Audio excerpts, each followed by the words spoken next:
오늘 우리에게 주신 하나님의 말씀은 시편 119편 57절에서부터 64절입니다. 이 57절에서부터 64절은 히브리어 중에서 8번째 글자에 해당하는 헤트라는 글자로 시작되는 연입니다. 헤트의 대표적인 글자는 헤세드라는 글자입니다. 영원한 사랑, 인자로 번역되는 글자이고 한나라는 이름을 가진 은혜라는 뜻입니다. 6번째 글자로 했을 때 이 해라는 글자는 히브리 글자가 이렇게 세 개의 글자 자음으로 되어 있는데 이 해를 맨 앞에다 두면 사역동사의 역할을 한다고 말씀드렸습니다. 그래서 이 6번째 연들의 특징들은 다 뭐뭐하게 만들어 달라라는 뜻을 가지고 있었습니다. 요번에 있는 이 8번째 글자 이 헤트는 모양은 비슷하지만 사실은 발음상에서는 굉장히 차이가 나고 이렇게 다른 뜻을 가지고 있습니다. 57절에 보면 제일 첫 번째 나오는 글자는 나의 분깃이다라는 단어가 있습니다. 그리고 두 번째 글자는 주의 말씀입니다. 58절은 첫 번째는 구하다라는 간구라는 뜻이고 두 번째로 강조되는 것은 말씀입니다. 반면에 59절은 첫 번째 강조되는 것은 생각하다, 그리고 두 번째 강조되는 것은 증거들입니다. 그리고 60절에서는 첫 번째 강조되는 것이 신속히 하다, 그리고 두 번째 강조되는 것은 주의 계명입니다. 61절에서 첫 번째로 강조되는 것은 줄이라는 단어이고 두 번째 강조되는 것은 잊지 않는다라는 단어입니다. 그리고 62절에서는 첫 번째 강조되는 것은 뭐뭐 중에 밤중에라는 단어이고 그리고 마지막 단어 두 번째로 강조되는 것은 의입니다. 의로운입니다. 63절에서는 첫 번째 강조되는 것은 친구, 동무이고 두 번째 강조되는 것은 법도입니다. 64절에서는 첫 번째 강조되는 것은 헤세드, 인자하심이고 그리고 두 번째 강조되는 것은 가르치소서라는 뜻입니다. 그런데 이 강조되는 것들만 보더라도 우리가 쉽게 알 수 있습니다. 8번째 연에서는 이처럼 하나님의 은혜가 철저하게 드러나고 있습니다. 58절에 내가 전심으로 주께 간구하였사오니 주의 말씀대로 내게 은혜를 베푸소서라고 하는데 이 은혜가 헨나가 들어가 있습니다. 우리가 좀 기억할 것이 하나 있습니다. 이 57절에 보면 하나님의 은혜가 정말 넘칠 정도로 이 시인은 간구하고 있는데 그의 고백 중에서 하이라이트가 있습니다. 57절에 있는 여호와는 나의 분깃이다라는 고백이 가장 두드러진다고 할 수 있습니다. 여호와는 나의 분깃이다라는 이 고백을 들으면 나의 고백이 되기를 정말 바라는 마음이 생기게 됩니다. 여기서 이 분깃이라는 뜻은 무엇일까요? 이 분깃이라는 뜻은 헬렉이라는 단어인데 이것은 기본적으로 제비를 뽑을 때 내 몫에 해당하는 목 또는 분배나 배당, 대표적으로 여호수아 때 땅을 분배할 때 했었던 것이 이 분깃, 헬렉입니다. 그렇기 때문에 이것이 땅이나 기업이나 또 유산 같은 것을 나타낼 때 사용하는 단어입니다. 여호와는 나의 분깃이다 라고 했을 때 얼마나 이게 멋지고 이것을 이야기할 때 이 시인의 마음은 감격이 넘쳤겠습니까? 혹시 여러분도 여호와는 나의 분깃입니까? 우리가 고백할 때 여호와는 나의 분깃이다라고 고백할 때가 언제일까라고 우리 자신을 한번 돌이켜봤으면 좋겠습니다. 정말 남들이 보기에 축하할 만한 일이 벌어졌을 때 우리는 이런 이야기를 충분히 할 수 있습니다. 예를 들어서 모두 다 가고 싶어하는 대학에 수석으로 합격해서 전장학금을 받는다라고 한다면 정말 여호와는 나의 분깃이다라는 말이 저절로 나올 듯합니다. 사업을 시작했는데 커다란 계약을 성사돼서 안정적으로 크게 성공했을 때도 여호와는 나의 분깃이다라고 고백할 만합니다. 다만 이 57절에서부터 이 64절까지를 읽어보면 이 시인의 고백이 더욱 우리보다 남다르다는 것을 느끼게 됩니다. 왜냐하면 이 시인은 우리가 생각하는 것처럼 그렇게 정말 잘 나가고 남들이 부러워할 때 그리고 모두 다 인정할 정도의 상황 속에서 여호와는 나의 분깃이다라고 말하는 것 같지 않기 때문입니다. 예를 들어서 이 시인이 여호와는 나의 분깃이다라고 고백할 때는 이럴 때입니다. 예를 들어서 시편 119편 81절에 보면 이렇게 되어 있습니다. 나의 영혼이 주의 구원을 사모하게 피곤하다라고 하는 상황이라는 겁니다. 뿐만 아닙니다. 82절을 보면 나의 말이 주께서 언제나 나를 아니하실까 하면서 내 눈이 주의 말씀을 바라기에 피곤한 상황입니다. 또는 83절을 보면 내가 연기 속의 가죽 부대같이 되었을 상황이라는 겁니다. 뿐만 아니라 84절에 보면 주의 종의 날이 얼마나 됩니까? 내 날은 곧 끝나기 일보 직전이라고 하면서 나를 핍박하는 자들은 주께서 언제나 심판하시냐니까 라고 하면서 도저히 헤어날 수 있는 끝이 안 보일 때라는 겁니다. 그럼에도 불구하고 이 시인은 이렇게 이야기하는 겁니다. 여호와는 나의 분깃이다 라고 이야기합니다. 이 고난을 우리가 상상하지 못할 정도의 고난을 겪고 있을 때 이 시인은 이렇게 고백한다는 겁니다. 고난을 바라보는 시각이 무척 다릅니다. 119편 50절에 보면 이 말씀은 나의 고난 중에 위로라 라고 하면서 오히려 고난 가운데 위로를 받는다는 겁니다. 67절에 보면 심지어 이렇게까지 이야기합니다. 고난 당하기 전에는 내가 그릇 행하였더니 이제는 주의 말씀을 지키나이다 라고 하면서 고난 당하고 나니까 고난 당하기 전보다 정말로 주의 말씀을 지키게 되었다. 그러면서 71절에 보면 고난 당한 것이 내게 유익이라 라고까지 이야기합니다. 92절에 보면 더 나아가서 주의 법이 나의 즐거움이다 라고까지 이야기합니다. 그것도 내 고난 중에서 주의 법은 정말 즐거움이 되었다라고 고백을 하는 겁니다. 107절을 보면 나의 고난이 매우 심하다. 153절을 보면 나의 고난을 보시고 그때에도 내가 주의 율법을 잊지 아니하는 것을 하나님이 보고 계시지 않냐라고 이야기하고 있습니다. 이 정도 되면 정말 이 시인이 여호와는 나의 분깃이다라고 고백하는 시점이 정말 우리가 상상하는 그 수준을 뛰어넘고 있다는 겁니다. 혹시 이 시인처럼 정말 고난을 당하고 주님께서 언제 심판을 과연 하실 수 있을까라고 끝이 보이지 않는 상황에서 여호와는 나의 분깃이다라고 여러분들은 고백하실 수 있습니까? 시편 119편 19절에 보면 이 시인은 이렇게 이야기합니다. 나는 땅에서 나그네가 되었사오니 라고 이야기를 합니다.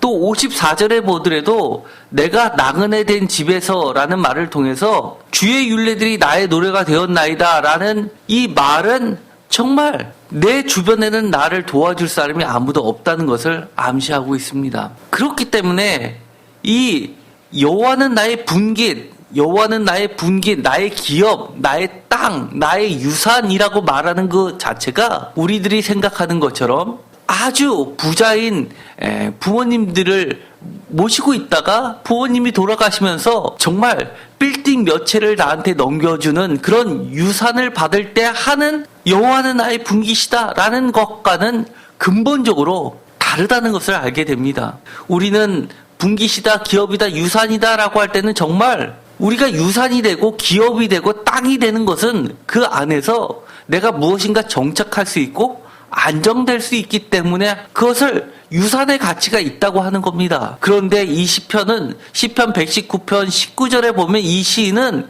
여전히 나는 땅에서 나그네, 거처할 것이 없는, 땅도 없는 떠돌이 인생이라고 하면서도 그럼에도 불구하고 여호와는 나의 땅이다, 여호와는 나의 기업이다 라고 고백한다는 겁니다. 더 나아가서 이 여호와가 하셨던 말씀 49절에 보면 주의 종에게 하신 말씀이 내게는 소망이 되었다라고까지 이야기합니다.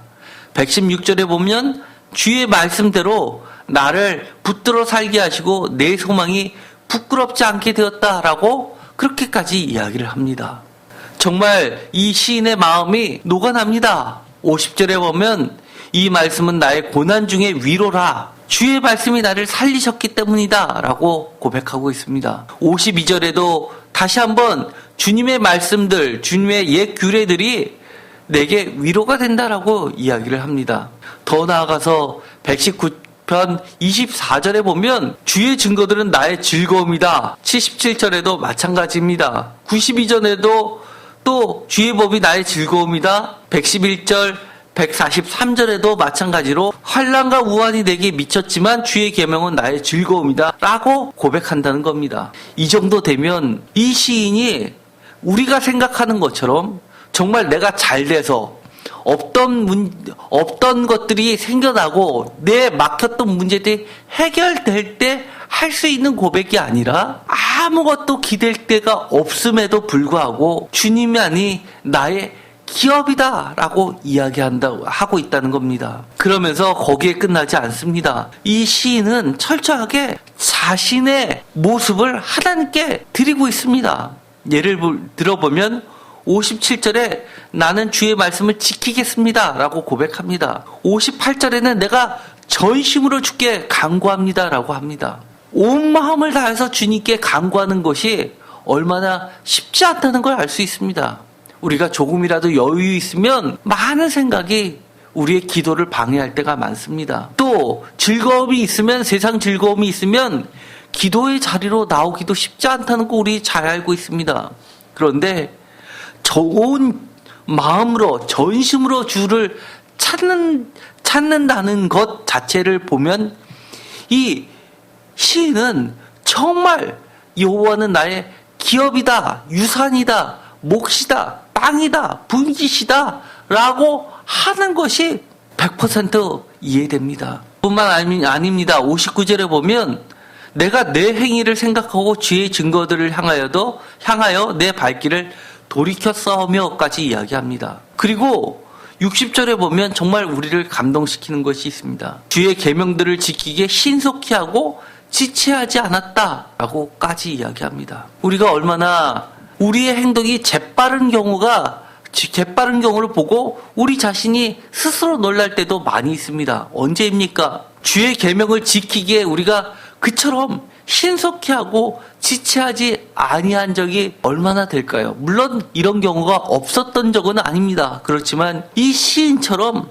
늘 전심으로 이렇게 했을까라고 돌이켜보면 그렇게 그지없습니다. 62절에 보면 이렇게 자신을 설명하고 있습니다. 밤중에 일어나 주께 감사하리로다. 여러분들 한밤중에 일어나 보신 적이 있습니까? 일어나서 주님께 기도해 보신 적이 있습니까? 정말 기뻐가지고 한밤중에 깨서 잠을 설치면서 하나님 앞에 기도를 해보신 적이 얼마나 됩니까? 반면에 죽을 정도로 힘들어서 잠도 설치면서 밤중에 일어나서 하나님께 매달려 본 적이 있으십니까? 저는 후자가 압도적으로 많습니다. 정말 급하지 않으면 한밤중에 일어나서 주께 감사하기 쉽지 않습니다. 그런데 이 시인은 한밤중에 일어나 주께 감사한다고 합니다. 한밤중에 일어나서 눈물을 흘리면서 나의 도움을 간구하는 것이 아니라 주님께 감사한다고 합니다. 왜냐하면 주의 의로운 규례들로 말미암는다고 이야기하고 있습니다. 사실 성경에 보면 기업이라는 말이 나할이라는 단어가 있습니다. 예를 들어서 시편 119편 111절에 있는 기업, 이것은 그야말로 포제션, 소유물을 이야기합니다. 이럴 때 주로 사용하는 것이 나할이라는 단어입니다. 그럼에도 불구하고 여기서는 그 나할이라는 단어를 쓰지 않고 여호와는 나의 분깃이다라는 다른 단어를 쓰고 있습니다. 한 가지 더 기억할 것이 있습니다. 내가 주께 간구하였다라는 단어를 보면 사실은 원문은 주께라는 단어를 쓰지 않고 주의 얼굴이라는 당신의 얼굴이라는 말을 쓰고 있습니다. 당신의 얼굴께라고 얼굴을 구하였다라고 되어 있습니다. 이것이 무슨 뜻일까요? 하나님의 얼굴은 은혜이기 때문입니다. 하나님의 얼굴, 우리가 이런 말도 하죠. 내 얼굴 좀 봐줘. 아니면 얼굴을 내게 돌려주십시오. 라는 이야기를 많이 합니다. 바로 그것은 은혜를 간구하는 말입니다. 여기서 내게 은혜를 베푸소서 할 때 이 은혜는 한나라는 단어를 쓰고 있습니다. 사무엘의 어머니 한나가 대표적으로 이 한나의 명사형을 해서 이름을 써서 은혜라는 뜻을 가지고 있습니다. 이 은혜라는 말이 다시 한번 나오는 것이 있습니다. 이 64절에 보면 인자하심이라는 이것이 대표적으로 은혜를 다른 말로 바꾼 것이 바로 인자라는 단어입니다. 그런데 이 인자, 64절에 나오는 이 인자는 원어로 치자면 헤세드입니다. 헤세드는 영원한 사랑이라고 많이 표준세번에서 번역을 합니다. 사실 이 헤세드의 1차적인 의미는 충성입니다. 로열티입니다. 이것은 어떨 때 쓰는 단어냐면 계약에 기초해서 손해를 감수하더라도 동맹군을 지키는 영원한 사랑을 이야기합니다. 이것이 2차적 의미인 겁니다. 하나님은 우리 인간과 계약을 맺으시고 그 계약에 기초해서 우리가 어려움을 당하거나 죽음에서 놓이게 될 때 어떤 손해를 감수해서라도 그 계약을 지키면서 구출해내고 건져주고 살려주는 그 사랑이 바로 영원한 사랑 헤세드인 겁니다. 대표적으로 창세기 14장 13절에서 14절에 보면 아브라함과 동맹을 맺은 자들이 나오게 됩니다. 이 동맹을 맺은 자들이 창세기 14장 13절에 보면 아브라함과 동맹한 사람들이 나오게 되는데 이 동맹한 사람들이 침입을 받아서 재물과 형제들을 빼앗기게 됩니다. 그때 소돔에 거하고 있었던 아브라함의 조카 롯도 사로잡혀 가게 됩니다. 아브라함이 동맹군들과 맺은 그 언약을 지키기 위해서 자기가 기른 훈련된 용사 318명을 거느리고 단까지 가서 싸워서 이기게 됩니다. 그리고 그들을 구출해서 돌아오게 되고 최소한의 그 전쟁에 참여한 사람들의 획득물 빼고는 나머지는 전부 다 이 동맹군에게 다시 돌려주는 사건을 벌이게 됩니다. 아브라함이 개인적으로 갖지 않습니다. 이것은 바로 동맹에 기초한 철저한 그런 충성에 관련된 사랑이기 때문입니다. 사실 318명을 가지고 상대방과 싸운다는 것은 사실은 뻔히 질 줄을 알면서도 그 계약을 지키려는 충성에서 비롯된 사랑을 이야기하는 겁니다. 이 하나님의 그 사랑을 이 시인은 이렇게 이야기하는 겁니다. 주의 인자하심이 땅에 충만하였사오니 라고 이야기합니다. 다시 한번 보면 이 시인이 고백했던 거 57절 여호와는 나의 분기시다 또는 64절에 인자하심이 땅에 충만하다 라고 말했을 당시에 이 시인이 고백했을 당시에는 평안의 때라기보다는 고난의 때이며 나그네로서 정착할 수 없는 그런 때였습니다. 그렇기 때문에 이 시인의 고백이 더욱 빛나고 값진 이유인 겁니다. 우리가 세상에 살다 보면 우리가 믿고 있었던 것을 하나둘씩 잃어버릴 때가 있습니다. 우리가 하나님을 믿으면 사업도 잘 될 것 같고 직장에서 승승장구할 것 같고 내가 하는 일마다 잘 될 것만 같습니다. 그런데 어느 순간 하나씩 잃어갈 때가 있습니다. 물론 하나님께서는 축복을 주시지만 내가 의지하고 있었던 것을 하나씩 잃게 하심으로써 우리로 하여금 이 시인처럼 고난을 당하기 전에는 내가 잘 모르고 그렇다했던 것까지도 고난을 통해서 위로를 주시고 그리고 다시금 내게 유익을 주시면서 진정으로 내가 주의 율례들을 배우고 고난 중에서도 즐거움을 갖게 하시고 고난 가운데서 하나님만 바라보게 하시고 결국은 이 시인처럼 여호와는 나의 분기시다 라고 고백하게 만드신다는 겁니다. 시인이 이야기했던 것처럼 119편 50절에 이 말씀은 나의 고난 중에 위로라 라는 것이 저와 여러분들의 고백이 되길 바랍니다. 또한 67절처럼 고난당하기 전에는 내가 그릇 행하였더니 71절 고난당한 것이 내게 오히려 유익이다 라고 고백되기를 간절히 원합니다. 그리고 이 고난 가운데서도 92절처럼 주의 법이 나의 즐거움이 되고 결국은 주님은 나의 여러 가지 의지하고 있던 것들을 내려놓게 하셨지만 오히려 그것으로 인해서 나의 진짜 믿고 따라야 할 목, 유산, 기업은 진짜 하나님이라는 것을 알려주십니다. 이것을 겪고 나서 이 시인은 이렇게 고백합니다. 64절입니다. 다 같이 읽겠습니다. 여호와여 주의 인자심이 땅에 충만하였사오니 주의 율례들로 나를 가르치소서. 아멘. 저는 이 헤트 8번째 연을 보면서 정말 제가 가장 감동받은 구절 2가를 뽑으라면 첫 번째 57절 여호와는 나의 분기이시니 라는 이 고백이고, 두 번째가 바로 여호와여 주의 인자심이 땅에 충만하였사오니 라는 고백입니다.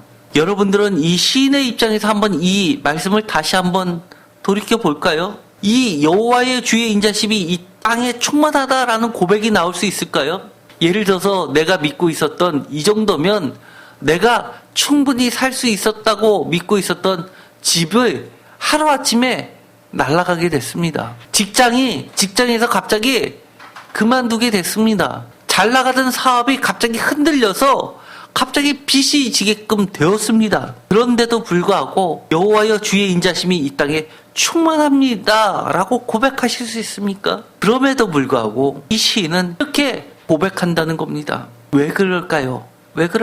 그것은 바로 여호와는 나의 분기시라는 것을 깨달았기 때문입니다. 여호와는 나의 유산이다. 여호와는 나의 기업이다. 여호와는 나의 몫이다. 여호와는 나의 배당이다 라고 우리가 만약에 고백한다고 한다면, 그동안은 내가 믿고 있었지만 직장이 무너지고 사업이 무너졌다 하더라도 하나님이 무너진 것 아니지 않습니까? 하나님이 무너지지 않으셨다면, 여전히 하나님이 나의 분기시라면 하나님은 직장과 사업장이 아니더라도, 내가 지금까지 해왔던 직장, 내가 지금까지 믿고 있었던 사업장이 아니더라도 다른 방법으로, 하나님의 방법으로 여전히 나에게 유산이 되어주고 땅이 되어주고 기업이 되어 주실 것이라는 것을 믿을 수 있기 때문입니다.